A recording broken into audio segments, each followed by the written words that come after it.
All right. Why don't we get started this evening here? Welcome everyone. Welcome to our unit leader orientation for week 5 of 2024 for us. This is uh, our fourth week of Scouts BSA camp. We've been this week we have our Cub Scouts in camp. It's been a lot of fun. Jack's rocking his Tiger Cub cap, showing some Cub spirit here tonight, and they're off having a great time in our evening program. It's a great opportunity for us to chat with you about what we're going to be seeing at camp next week when we have the Scouts BSA group back in. My name is Brian Murray. I'm the camp director at RSR, and we're joined by Jack Schneider, who's been doing a great job this year as our program director. Many of you may know Jack from prior years when he's served in other roles, most notably as the ecology director.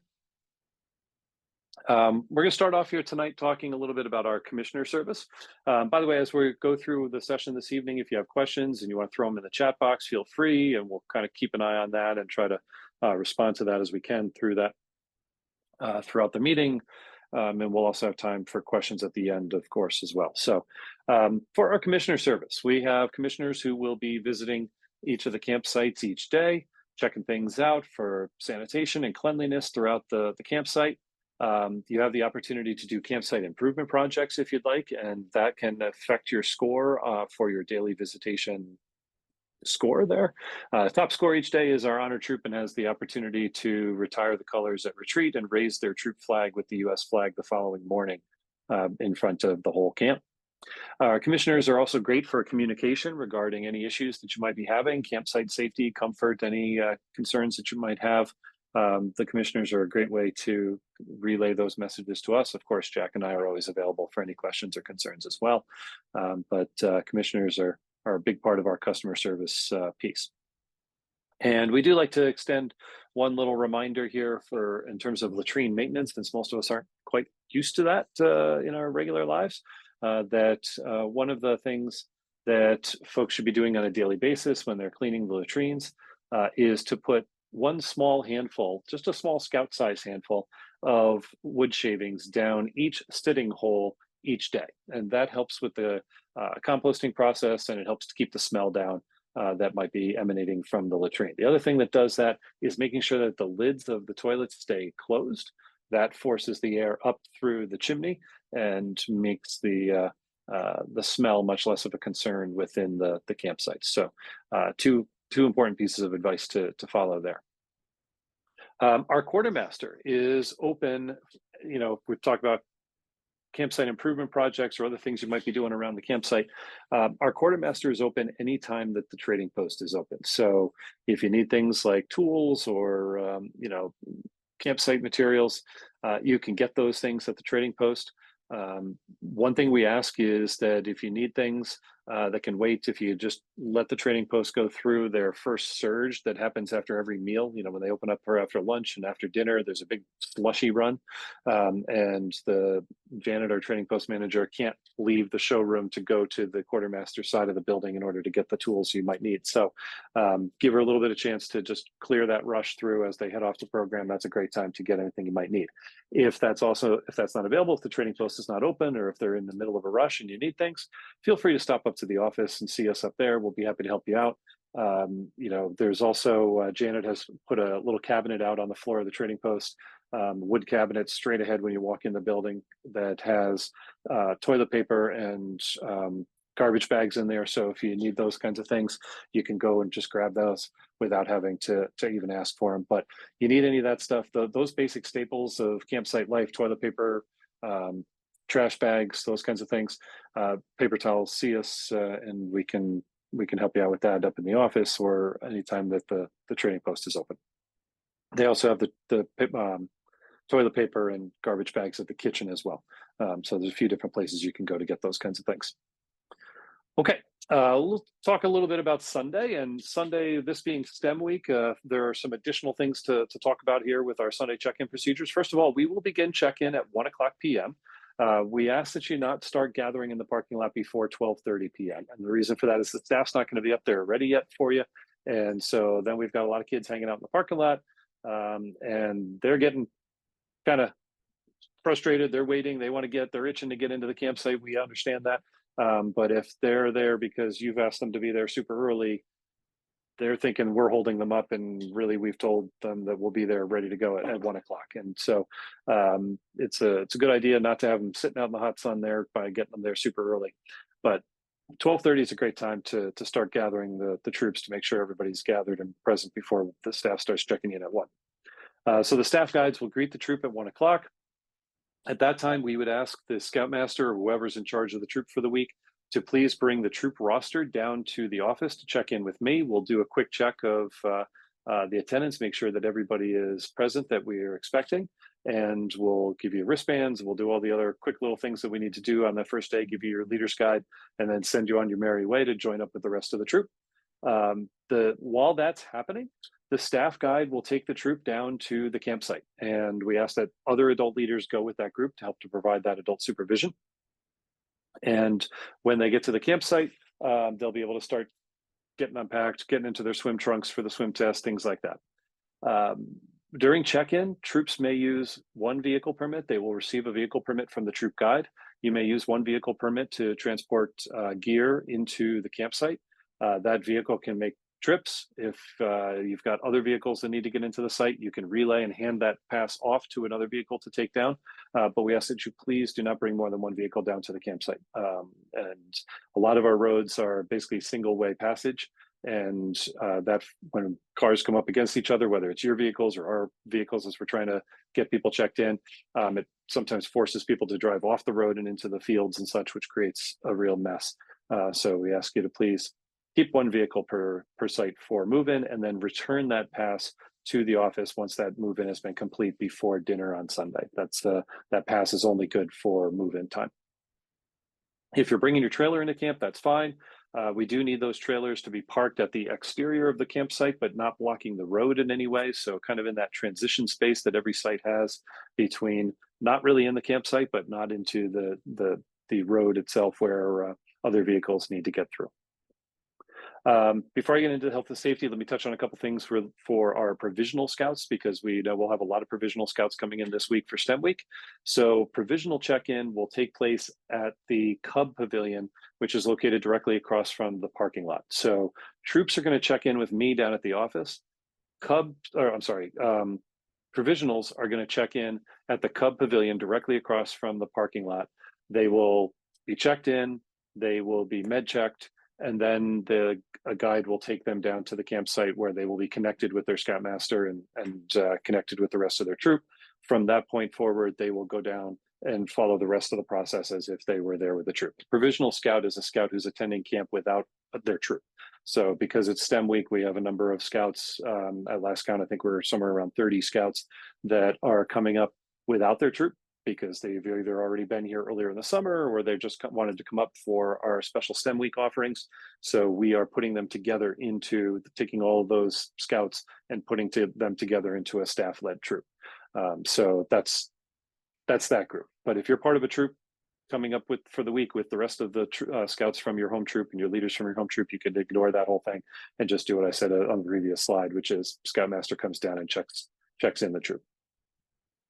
Okay, couple things from a health and safety standpoint that we want to go over here, talk a little bit about, is that all adults attending camp must have current BSA youth protection training. So the Scouting America youth protection training that currently is required every 2 years, all adults need to be current in that. That's anyone over the age of 18 and over.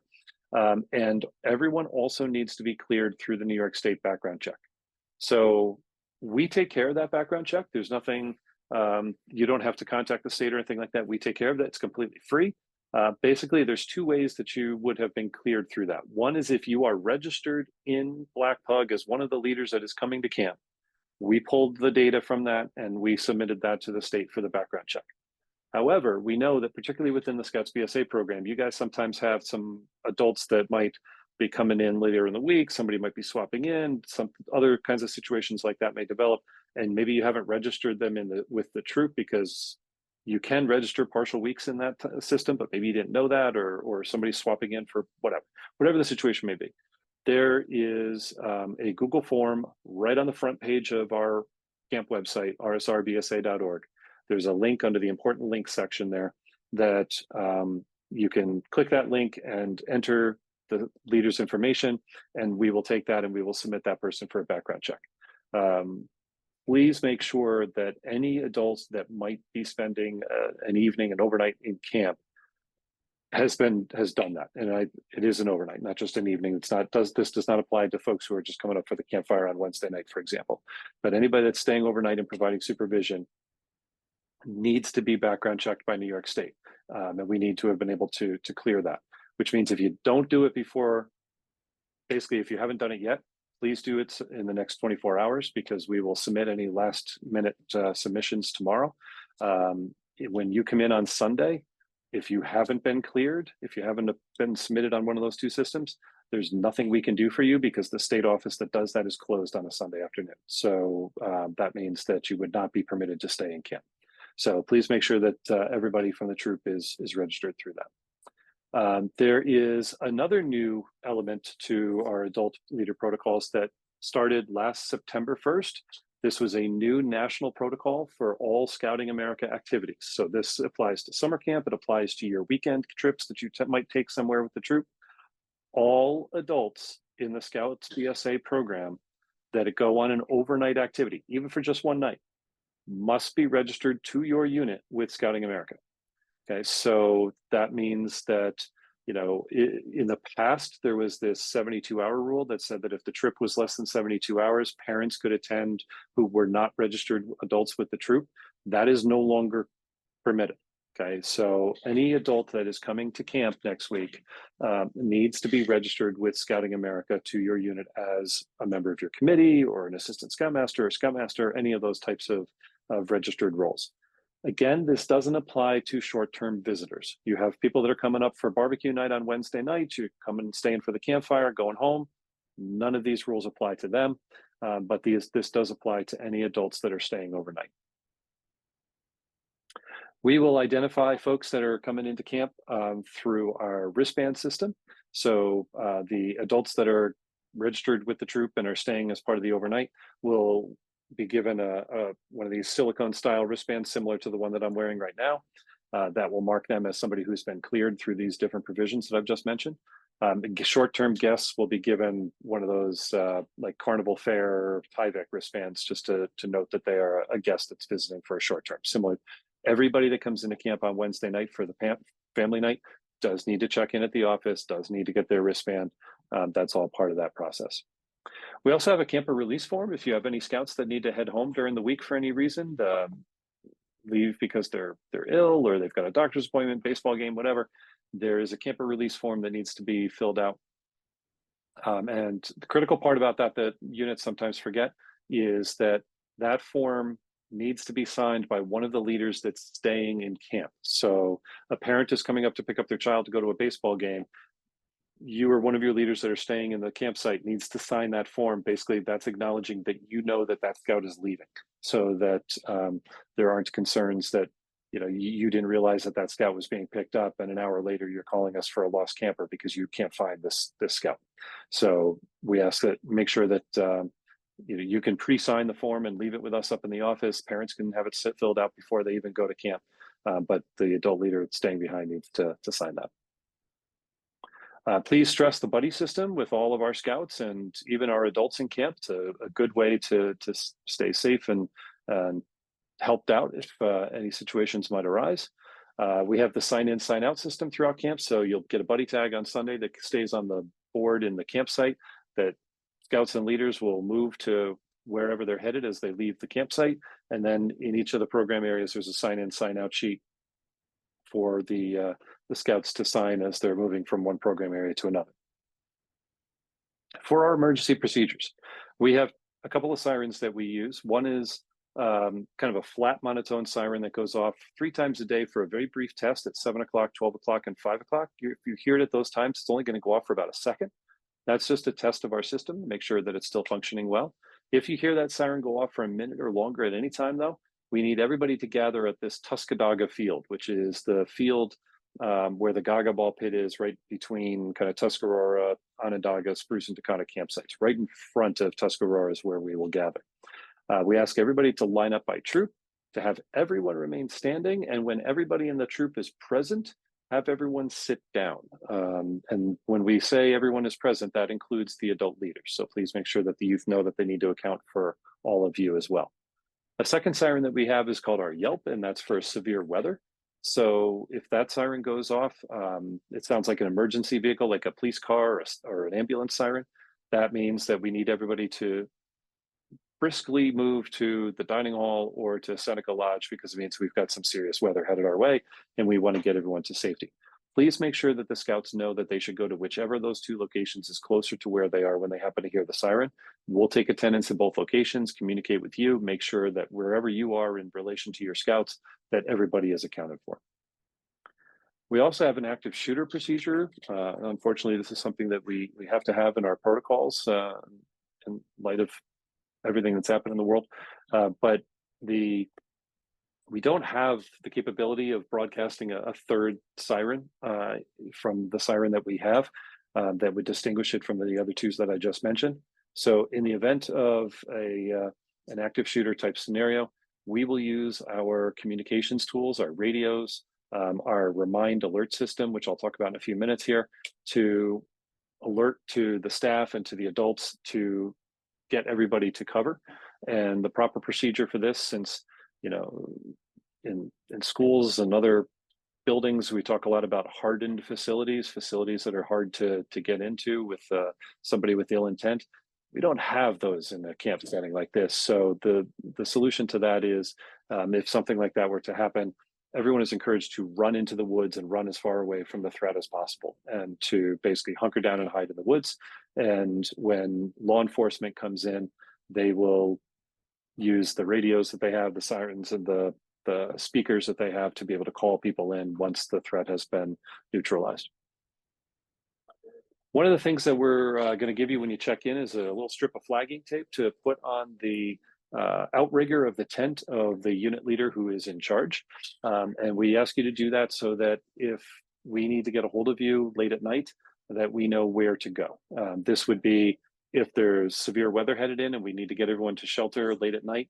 We're not going to bother using the siren, because if it's already raining, rain pounding down on your tent, you're not going to hear the siren at all. So we will go with vehicles to each and every campsite. We will go straight to the leader's tent. We will wake you up and get you to help us wake everybody else up and get everyone down to shelter. Same thing if somebody calls, a parent calls from home and says, hey, there's been an emergency, we need to pick up our scout, we need to be in touch with them. We want to be able to go to you and help us find that scout without standing in the middle of the campsite yelling the scout's name. So that's why we do that. With our health and safety, that's a picture of our health officer, Josh Clark. He's an EMT, and I want to put his picture out there so you get to know him and know who to go to if you need any sort of health and safety support. Couple things on our health and safety front. All medications that are brought to camp must be in their original containers. Please don't use those little Monday, Tuesday, Wednesday kind of things there. But all prescription medications need to be in their original container. Over-the-counter medications need to be in the original container as well. And prescription meds need to have the patient's name on it. Sometimes we have situations where a scout and a parent maybe take the same medication, and parent says, oh, it's fine, it's got my name on it, but it's the same thing. We just kind of share the bottle. We can't do that. The bottle has to have the scout's name on it. Those medications will be brought by Josh to meals. The vast majority of the scouts that take takes medication at camp, do so at mealtime. So he will bring those medications to the meals, and the scouts are reminded multiple times during the meal to go down and see Josh if they need their meds. But we know that some scouts have other schedules, first thing in the morning, last thing before bedtime, some other specific unique schedule, and we will accommodate that as well. They'll explain what they need to the health officer when they check in, and we will make sure that they get their medication at that appropriate time. We do have 3 AEDs, the automatic defibrillators, located in camp. One is in our aquatics area at the ice house, which is the lifeguard headquarters down at the waterfront. Our second one travels with Josh all the time. He keeps it in the health office at night, and if he's moving around camp, it's always in his vehicle. And if he is off duty for any reason, he hands it off to the person who's taking over. The third AED is located in the camp office. I will point out it's in a slightly different location than where it's been in the past. If you're familiar with where that was, it used to be that when you walked into the administrative side of the admin building, as soon as you walked in the door, if you looked to your right, it was on the wall right next to you. We've now moved it across the wall into the conference room, because that way it can be more useful for our camp masters during the off season, during the fall, winter, spring seasons. So it's just in a slightly different location, but we do have a AED in the camp office. I talked about limiting the vehicles in camp. That's a big part of our safety protocols as well. Please, when vehicles are traveling into camp, they need to respect the speed limit of 10 miles per hour. That begins at the ranger's house, at the entrance to camp. As soon as you go from the pavement to dirt road, 10 miles per hour begins at that point. I would also just mention that I can't remember the last time I've driven up or down Davitt Lake Road into camp without passing deer along the side of the road. So that's another good reason to maintain slow speeds. That, and we like our neighbors, and they all know exactly where the traffic is headed at 12:30 on a Sunday afternoon. So please keep the speed slow coming up the hill as well. Please keep vehicles out of the campsites. That's a safety thing, and also off of any grassy areas. We have had a fair amount of rain this summer. A lot of our fields are soft, and if you drive into them in any way, you're going to leave ruts. It's not a question of whether your four-wheel drive vehicle can get out of there. I'm sure it can. It's about the mess that it's going to leave behind for the next unit. And when those big ruts get dug up, it also limits our ability to mow those spaces. So please keep the vehicles off those grassy areas, and keep all vehicles on the hard packed road at all times. No riders in the backs of trucks or on trailers. That's a big safety concern. Okay, so some communication tools that you have available to you. I mentioned our Remind Alert system. This is a free app that you can download, or you can get text messaging. In order to receive our announcements next week, we would ask you to text the code that you see on the screen there at 5RSR24 to the number 81010.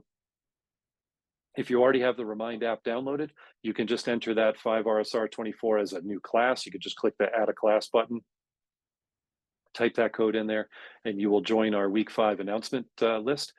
We don't abuse this. We only send maybe 2-3 typically announcements per day with some important information about a couple of reminders and letting people know who the honor troop is, that sort of thing. And we won't use it after the week is over, but it's a good way to get the communication from us. We also have our camp newspaper, which is published every day and will be delivered to your breakfast tables. In addition to that, the camp newspaper is available on Facebook. So if you have parents or anybody at home that is interested in following along with what's going on at camp, they can follow Ed Keelan. I just put his name in the chat box there.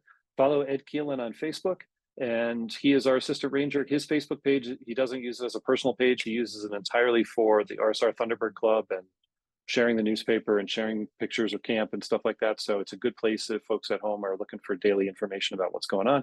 He'll post the link there, and you can follow along on his Google Drive for the newspaper.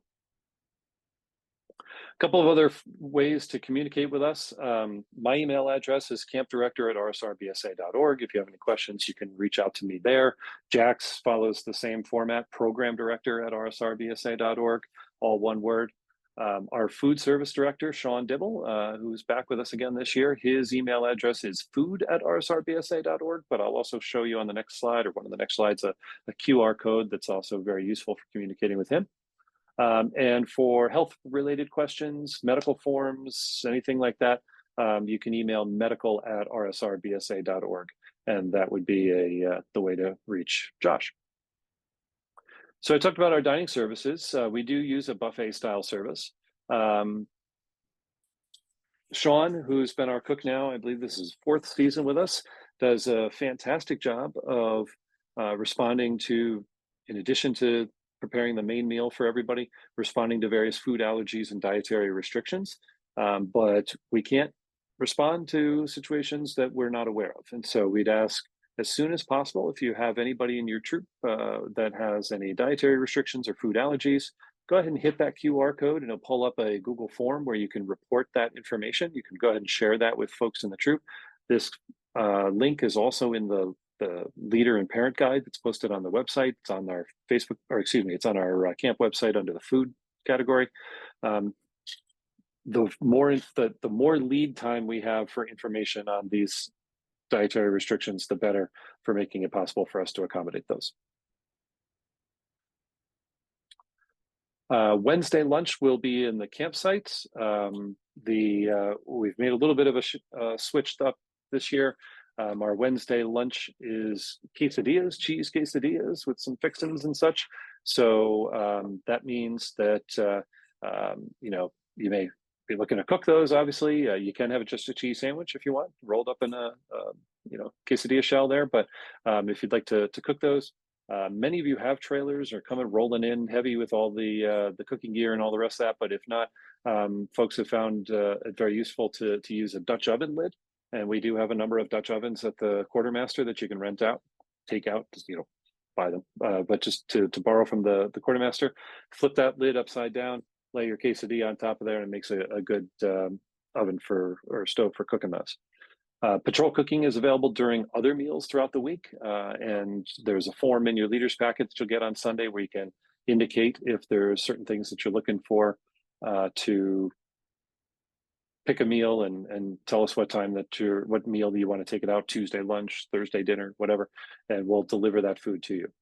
One thing to note is we do not by default send out paper and plastic with these meals, either the Wednesday lunch or the patrol cooking. Again, most units are rolling in with big trailers full of, kits and cooking equipment and plates and all that kind of stuff. So it would be a waste of resources and duplicating efforts for us to send out paper and plastic to everybody.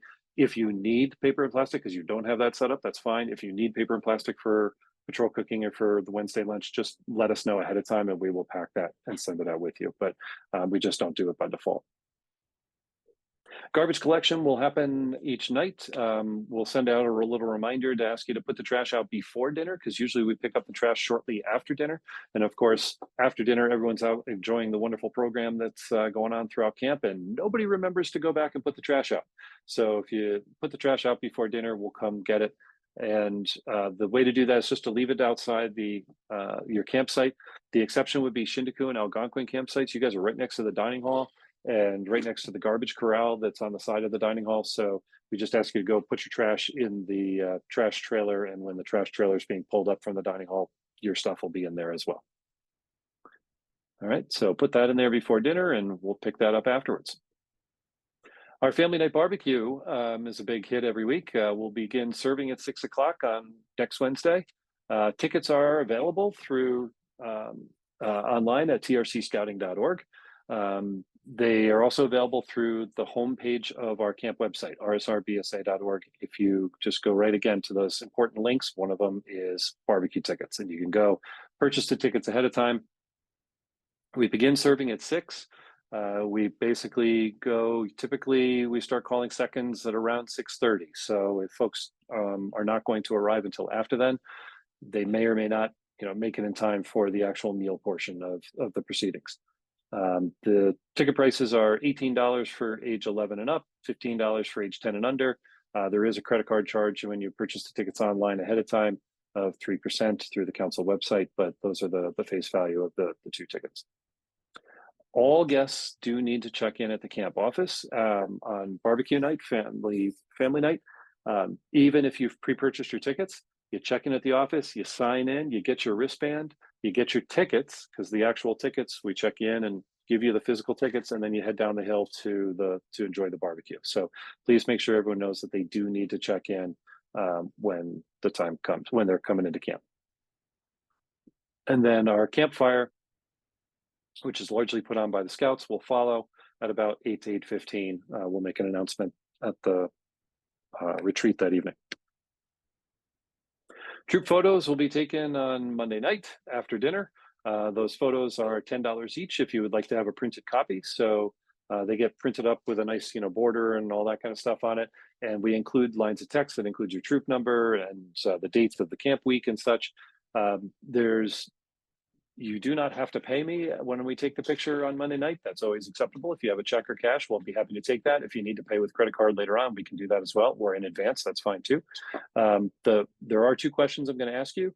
One is, how many prints would you like? Because I have to order them by Tuesday so that they can get printed out in Arizona and shipped back to us by the end of the week. The other question is going to be, do you want your chartered organization's name printed on the picture? Totally up to you. Some like it, some don't care. Totally up to you. But if you do want the chartered organization's name printed on there, we just need to know what that is, and tell me, and we'll get that on there. All right. So with that, I'm going to turn it over to Jack, who gets to talk about all the really fun stuff. Now that I got all the boring stuff out of the way, and we'll go from there. Hi, everybody. So, as excited as we are about all the administrative stuff, we're even more excited about the program. So, we'll begin with just, the program administrative stuff. We have like merit badge pamphlets. Those are little books that National publishes that go through the different requirements of the merit badges, as well as some additional resources to help scouts earn those merit badges. Those are all in the program areas that offer those merit badges. So, for example, let's say you're looking for an environmental science merit badge pamphlet, that'll be down at ecology. Um, Additionally, prior to camp, we ask that if any scouts are completing merit badges that have prerequisites, that adult leaders fill out the merit badge verification form. This is essentially a form where you can list all the scouts in your troop.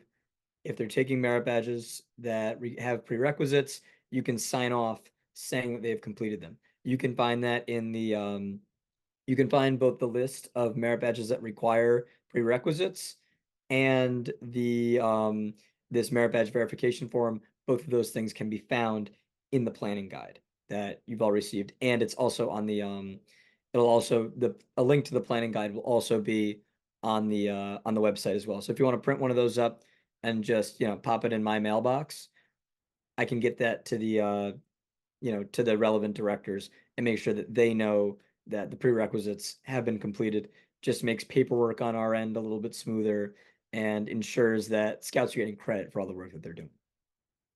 Also, midweek progress reports will be available Wednesday, kind of right after lunch in that time period, right by 2 p.m.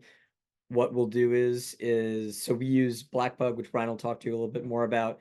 It's our merit badge record keeping system. It tells us, what requirements have been completed and all that kind of stuff. On the troop level, you guys can look at it in real time and see it as we're updating it on the computer. But what we'll also do is we'll print out your troops report with all the requirements that your scouts have done, so you can kind of check in on them, make sure that, they're doing what they're doing, they're progressing as much as they need to be, and you can follow up with any of the directors before it gets too late in the week.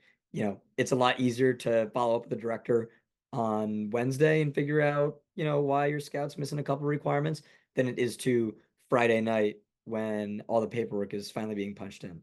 So that's something just to keep an eye on.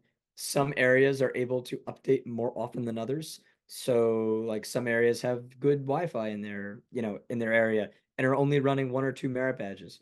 Other areas have no Wi-Fi and are running 13 merit badges. So, that reporting can be a little bit different depending on the area, but midweek you will be able to view a report from every area of how all your scouts are doing. Okay, so now into the actual into the meat, into the programs. Uh, should scouts bring completed prerequisite forms to their merit badge counselors? That would be helpful, yes. But if you look at the way the verification form is set up, it's set up just to fill out one for the whole troop. So there'll be the scout's name, the merit badges, and the requirement they completed. So what's even easier for us is if an adult leader, checks off all that, puts all the troops on one sheet, drops it in my mailbox, I can create photocopies and give them out to the directors. But the more communication there is on that is always better. So yeah, if you want to have that form and have it directly given to the directors, that works as well. That's also helpful. Okay. So in addition to our regularly scheduled programs, we will have campfires on Sunday and Wednesday night. Campfire on Sunday. our mailbox probably works best. So in the office, there's like a camp director mailbox, a program director mailbox, and all the different areas have mailboxes as well.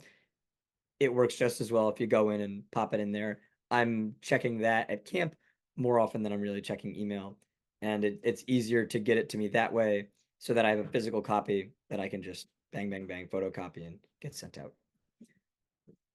So we have campfires both on Sunday and Wednesday night. So our Sunday night campfire is thrown by us, the staff, just kind of getting everybody in, getting everybody excited for the week of camp.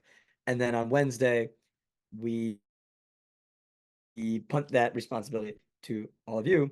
And well, not all of you, but all the scouts. Don't worry, adult leaders. You don't have to go up and do any skits or anything.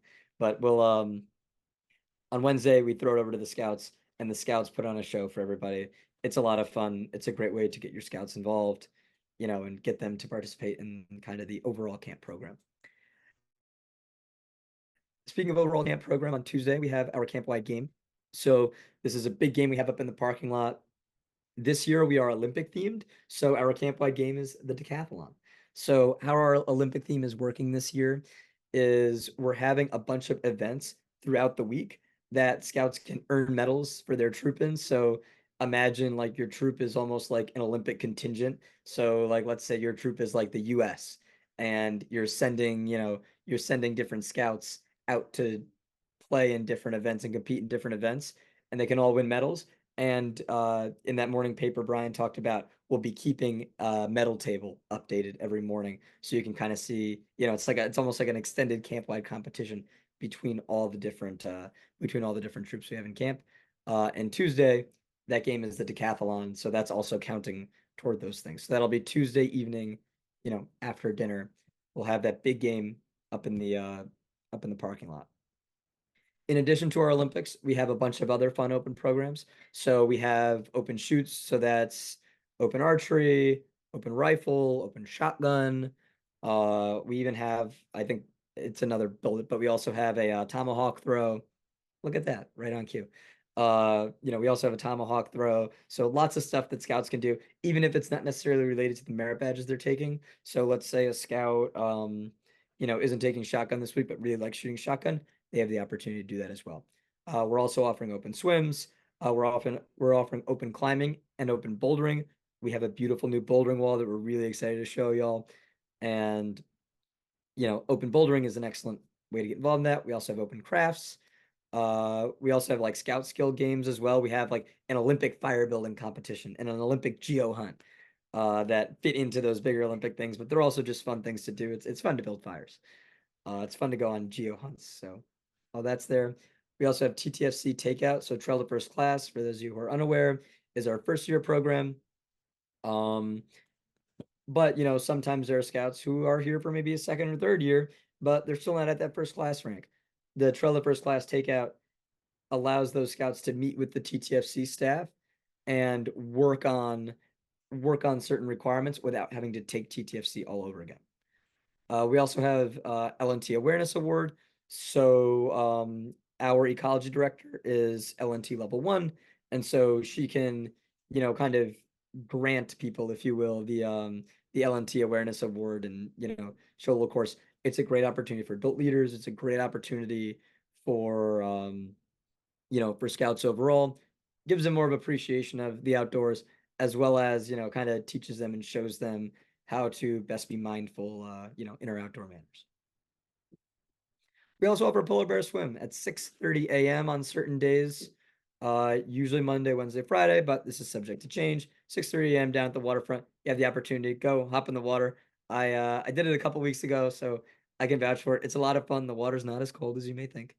So that's another really fun program we have.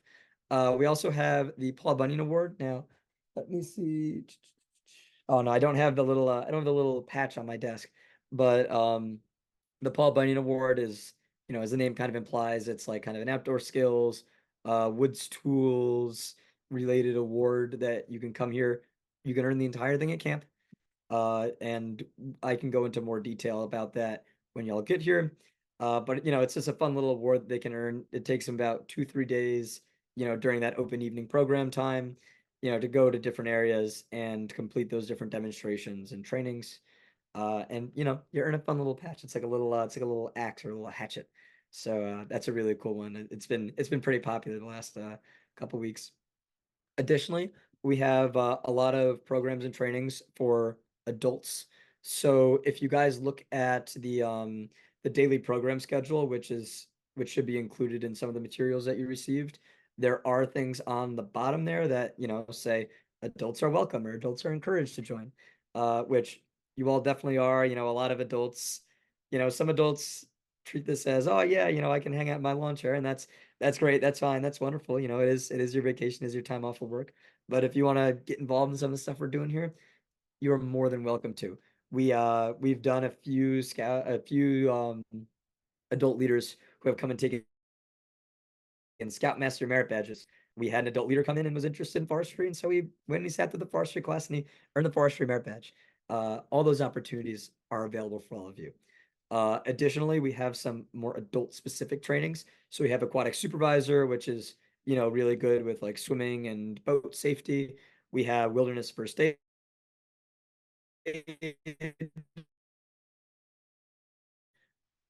which is an excellent, which is you know, in the going to be camping with us. It's a really good thing to have you know, adults who are trained up on that, especially when we're talking about, going out on trips with your troops and things. So our health officer Josh is offering that wilderness first aid training. That's something else that'll be available to you. Also, we have IOLS, uh, which will be run over 2 sessions next week, which is Introduction to Outdoor Leadership Skills. It's a great course, especially for newer adult leaders who are, starting to figure out the whole scouting thing and how, camp leadership works, especially, where adult leaders fit into the scout-led program. That's an excellent way to really learn a lot more about those kind of things. It is also IOLS is also required for certain to be considered trained in certain leadership positions in your troop. And so that's another reason you should, come and take that as well. Also, too, we'll have our merit badge completion day on August 11th. So that's very convenient for you guys because that's the day after you have camp. So on that merit badge completion day, it's not just going to be your week. It's going to be people coming in from all the weeks, all the Scouts BSA weeks throughout the summer. It's an opportunity for scouts who, for whatever reason, didn't complete something in camp. Maybe they went home a little early, maybe they just couldn't do a dive or something like that. It's an excellent opportunity for them to come back for that extra day and work with the different directors and complete what they need to complete.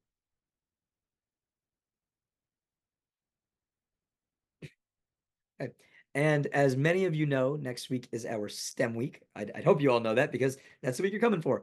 And so, in addition to our normal program for you guys, we are also offering a few extra merit badges. We're offering chemistry, game design, automotive maintenance, scholarship, and programming. So, all of those kind of science, technology, engineering, and math related merit badges.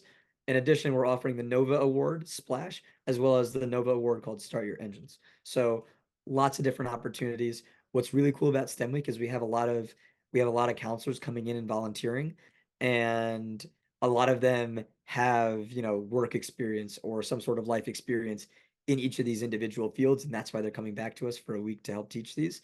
So you get to hear a lot of people who have a lot of great experience, a lot of great expertise in all these different STEM fields.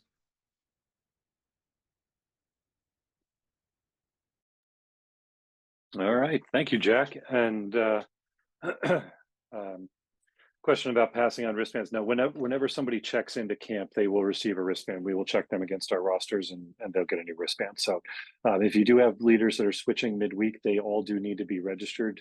So there is a way within Black Pug for you to register a leader for a partial week. So you could just say, hey, this person's coming Monday, Tuesday, Wednesday. This other person's coming Thursday, Friday. You can do that.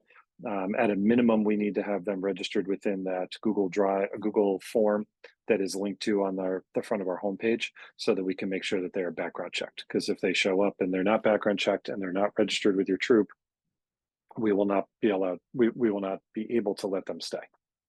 But they'll get a new wristband. So the end of the week for all scouts, provisional or not, at the end of the week we will have our closing ceremonies right after breakfast. So closing ceremonies typically start right around 8:30ish. So if parents are interested in coming for closing ceremonies, which is at the parade field just on the other side of the dining hall, we would say be here by 8:30. If you are not interested in the closing ceremonies, you just want to know, when are they going to be done so we can pick them up and take them home. The ceremonies are usually over by about 9:15, 9:30ish, and so that would be the ideal time for a pickup without participating in the ceremonies. I did want to make one note as far as stuff that's been scouts that have been registered. Some scouts are still currently on a waiting list for certain sessions. I looked through those again today and made a couple of adjustments, moved a few scouts off of some waiting lists that we were able to do. As of now, the other ones that were not adjusted are not ones that we're going to be able to accommodate. There could be some additional, if people are making changes to schedules over the next couple of days, we will look at that again before you all get here. But for example, there were a few at shooting sports that were just not able to accommodate additional scouts at shooting sports because it changes the whole ratio, the number of opportunities that each scout gets to complete the merit badge to shoot. And same thing, similarly with sculpture. Sculpture being new this year and being only a half-hour merit badge has become very, very popular. We have to cut that off at a certain point where it is manageable for the staff to work with those scouts in that very hands-on process. And we have lengthy waiting lists for each of the sessions for that. And we just can't accommodate those extra scouts. They would be unwieldy for the staff to try to manage all those individuals. So we're not going to be able to make any adjustments to those. But if there's other ones that pop up over the next couple of days because somebody moves around, that could open up a spot somewhere or could create a new waiting list one, we will take another look at that before the end of the week. Just wanted to mention a couple quick things about record keeping. All of our merit badges are recorded in the Black Pug registration system. That's the same system that you use to sign up for camp. That is where our staff records all of their merit badge records. And as Jack talked about, those will be updated by Wednesday at lunch and then again at the end of the week. At the end of the week, we will export all of those records into Scoutbook. We know that most of you are using Scoutbook as a recording, kind of advancement management system for your troop. We have the ability to export all of those records up into Scoutbook, so it's right there where you guys are using it most often. That will allow all merit badge partials and completions, as well as all rank advancements that are earned in Trail to First Class, to be automatically exported. There is an exception. The one thing that Scoutbook does not allow us to export, it has nothing to do with anything on our end. It's the permission structure that Scoutbook has set up for its database. We are not able to export any of the non-merit badge awards that may be earned at camp. So Jack was talking earlier about the Paul Bunyan Award or Mile Swim or Snorkeling or BSA Lifeguard. These are not merit badges. They are wonderful programs and they are BSA recognized, but for whatever reason, the Scoutbook system doesn't allow import from a third-party program of those records. So those records will continue to live within your within your Black Pug registration system, and within your registration, and the troop can just manually record those in Scoutbook. It's a very few things, relatively speaking, once all the merit badges and rank advancements are done. And if you have any questions, and if you have no idea what I'm talking about right now, next Thursday, I'll offer a training for anybody who wants to learn more about Black Pug and Scoutbook, and talk to you a little bit about how they work together and what each one represents, and could be very useful for you as you move forward. All right. Last thing that I just wanted to put a plug in for here is the concept of adult supervision, right? Adult supervision is one of the key methods of scouting. It's how our program functions, is through, scouts exploring the world, but with the support and mentorship and leadership and supervision of adults. And so in that context, within summer camp, we would ask you to help us out, to be sort of a force multiplier for the staff that we have on hand here, to help supervise groups of scouts. This could be, if you're sending a large number of scouts to one particular merit badge, we know from years and years of experience here that as the number of scouts from a single troop increases within a particular session, so does usually the shenanigans, things like that happen within that troop, because they know each other a little bit too well and are very comfortable with one another. So if you're sending a big group of folks to a particular merit badge, it could be helpful to to go and just have an adult leader there, just to be there, just to help with a little bit of the supervisory part. The other piece of this is when folks are going to some of our common areas. Think of the shower house, the basketball court, which has now been expanded into a twice as large as it was last year, with 2 hoops and a paddleball court on it, proven to be incredibly popular all summer long. The Gaga ball pit, the chessboard, things like this. We also know that as scouts tend to congregate in these groups, sometimes things happen there that are not the most scout-like, and having adult supervision there can really, really help to help with that particular environment. We spent a not insignificant amount of time as well as money this spring retrofitting our shower house, putting soffit covers underneath where the overhangs of the roof are, as well as directly over the tops of the individual shower stalls. That was money that we spent this year because we needed to stop people from throwing stuff from one shower stall to the other shower stalls, and cutting down on some of the shenanigans that happen down there, particularly at night when groups go to the shower house. That's money that I would have much rather spent on a program element that the kids could have enjoyed. So something like that, if you've got a number of scouts coming down to use the showers or use one of these programs, we'd ask you to send an adult along just to help keep things calm and whatnot. We do have a cover over the Gaga ball pit. It doesn't mean that it cannot be used, but what we are trying to do is we're trying to ensure that the Gaga ball pit is used only when supervised by either staff or adult leaders, which means that, and there's signs on that, on the Gaga ball pit to that effect as well, which means that has been an area in recent years that has been particularly problematic, sometimes with injuries, sometimes with kids behaving poorly because they were unsupervised and there was too many of them in one space. So if you would like to take your troop down to use the Gaga ball pit, by all means, you're welcome to do so. The ball is either under the tarp there or it's at the health lodge. You can check it out from the health lodge. You can remove the tarp. We just ask that when you're ready to leave, you put the tarp back on the Gaga ball pit and head out so that it doesn't get used when it's unsupervised. So far, that seems to be working really, really well this summer. It's only being used when troops go down to do that, and that's fantastic. And we haven't had any issues there yet so far. So that's great. That's what we want to see. All right. So with that said, I will also, I guess I'll mention also another opportunity for adults is to provide a little bit of support within the program areas. There are some things where we do just need a little bit of extra support for, particularly from people that are over the age of 18 or over the age of 21. 2 that stand out to us that I'll mention here if you're available to help us out. One is we are likely going to be looking for 1 or 2 adults that would be willing to go on the outpost camp out on Thursday night.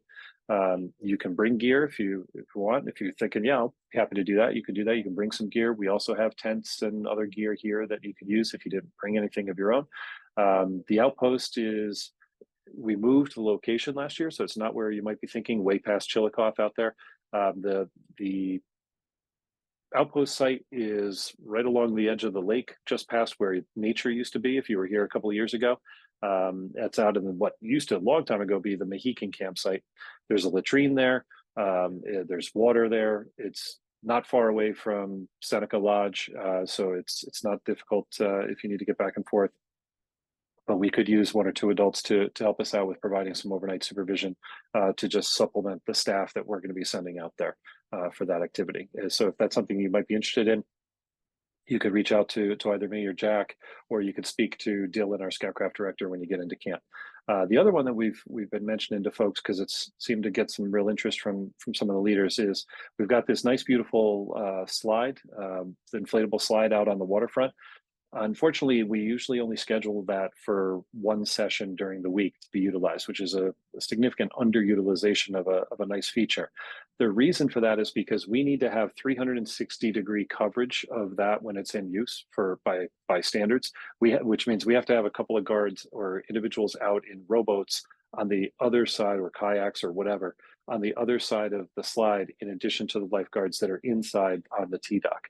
And we just don't have the staffing levels to be able to do that. It's very difficult to staff a waterfront staff to that degree. So that's why when we do run the slide, we effectively have to shut down the rest of the waterfront. We can't run swimming activities in the rest of the area while the slide is open because we need to concentrate our staff in that area. If we have a few extra people that are willing to go out in kayaks and just sit on the other side of the slide and keep an eye on things and watch, that would enable us to open up that slide for more sessions, more open sessions during the week. So if that's something that you're interested in, you don't necessarily have to be a BSA lifeguard to do that. It's also a great activity for anybody that's thinking about doing that aquatic supervisor program. We'll just have you talk with Sean, our aquatics director, when you get to camp and say, hey, let me know, and I'd be willing to come down and go sit out in a kayak and work on my tan while the kids get to slide on the slide. And that will enable us to open that up for more sessions. All right, with that said, I think we've done enough talking at you folks here this evening. So I want to open it up to questions. Any questions that folks might have that we haven't covered? Just one question, Brian. Can you hear me? Yep. Okay, second question then. Getting back to the adults attending camp. Now, I have a registered adult with my unit, has youth protection up to date. He's just coming for a day visit. Does he have to have that background check done? If it's just a day visit, no. The caveat that I would say for that is that, if this is somebody who's kind of coming in, especially if it's for more than one day and providing active supervision, like they're part of a ratio, like their coverage, we would ask them to get that background check. The background check is very simple. You just need to if they've already got their registration with the troop and they've already got YPT, the easiest thing to get is the background check. Just throw their name in the Google form that's on our camp website at rsrbsa.org, and we'll submit them, and then they're clear. So even if they decide to stay overnight, they're covered. But if it's just a daytime thing, no.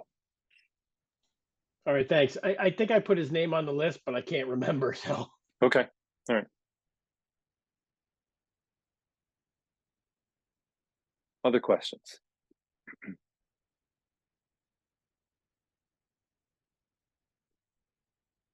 And Jack just posted the background check link into the chat box. So if you hit that link, it'll just ask a little bit of information: name, date of birth, YPT date. This is also something I usually tell units, because this costs you nothing and it costs us nothing. You can feel free to add as many people in that as you want, and we'll send them into the state. So even if this is parents who are not formally registered with your troop, they're not planning on staying overnight at camp, but they are the people that are hanging around your scouts all the time at troop meetings or dinners and things like that, it doesn't hurt at all to throw those names and date of birth into the mix in there, and we'll run them through the state background check, and that way you've got that extra degree of comfort of knowing what's going on. IOLS will be offered on Tuesday and Thursday, and that will begin at 9 o'clock both days. And officially it takes from 9 till about 5-ish both days, but they've usually been finishing earlier than that on the second day, and you are released to go have lunch with your troop during that stretch as well. Normally, if you took IOLS outside of summer camp, it would be basically a full weekend commitment. It would be a Saturday, Sunday kind of deal overnight here at camp or above Wapomani. Yeah, Brian, I have a question. Sure. My son Adam is using the camp as a day thing. He won't be with his troop, so he's just going to arrive there on Monday morning to start his first class at 9 o'clock. What's the best way to, when we bring him up there, to stop at the office first, and we'll have his forms and other things that he needs for the day? Who would he talk to there? Yeah, we would recommend getting here before 9 o'clock, because 9 o'clock is when that first merit badge starts. Right. So if you could get there earlier than that, there's typically people in the office here before breakfast, which begins at 8 o'clock. So even by 7:30ish to be able to check in, we'll need to get him to the medical officer to get the health form turned in and do a buddy tag. Particularly if he's planning on doing any aquatics merit badges, he will have missed the swim test on Sunday. And if he's planning on doing anything aquatics based, the best time to make up that swim test would actually probably be during the early bird swim that starts at 6:30 on Monday. So that would be another one. If you can't make it at that early, the aquatic staff can usually get them in for a swim test right before their first aquatics merit badge class, but that does kind of hold up that instructor before they're beginning the class with everyone else. So Well, he won't. Hopefully He that won't be hopefully doing. that He helps. won't be doing anything like that. So, Okay. his first class is the community safety. So, is 8:30 too early, too late? Does that work okay if we bring him up there at 8:30, or would you like him earlier? The only thing with 8:30 is that most of us will probably still be down at breakfast. So if you're checking in at that time, you'll need to come down to the dining hall, and we'll connect you with the health officer who was down there dispensing medications at breakfast. Okay. So, in other words, if we were to bring him in the office, it would have to be early. You sign if you come at 8:30, sign in at the office, come down the hill to the dining hall, and we will get you squared away. Okay, that's good. Thank you. Also, if the scout is coming and going each day, we will need that camper release form filled out and signed so that we know that he's going at the end of the day. You could do one form that just lists all 5 days on it, but we do need Okay. that form. And Yep, that form's I have available that. on our website as well. Yep, I have that. Yep. Great. Thank you. You're welcome. Other questions? Hi, Brian. It's Carrie Schechter. Hi, Carrie. We had a couple of other scouts from another troop that were looking to camp with us as provisionals. If there's a way we can just confirm that before Sunday, that would be great. Yep, they'll be with you. I have a question. My son will be in the camp and I was late to a meeting. I don't know when to drop off him 1 o'clock. 1 1 o'clock o'clock. on Sunday. On Sunday. Okay. And do you know what time to pick up him? Because he's not with his troop either. So closing ceremonies start at 8:30 on Saturday. So if you'd like to attend the closing ceremonies, you should be here by 8:30 on Saturday. And if you're not interested in the closing ceremonies, he'll be done with that at about 9:15, 9:30. Oh, okay. Thank you very much. That's all my questions. Thank you. Have a You're good welcome. night. And also, we are recording this meeting, so I will be posting this up onto our YouTube channel within the next day, so that will be available. And I'll send this out to everybody who's registered for next week. So the link will be out there. People will be able to watch this if they'd like. Also, our camp planning guide for parents and leaders is available right on the front page of our camp website. So you can download that, and it has all the information that we've talked about tonight and a few other things as well. Other questions?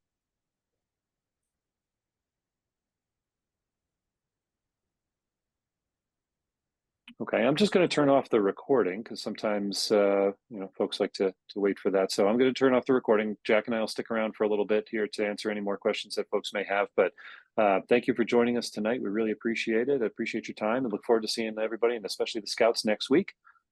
So thank you very much for coming out tonight.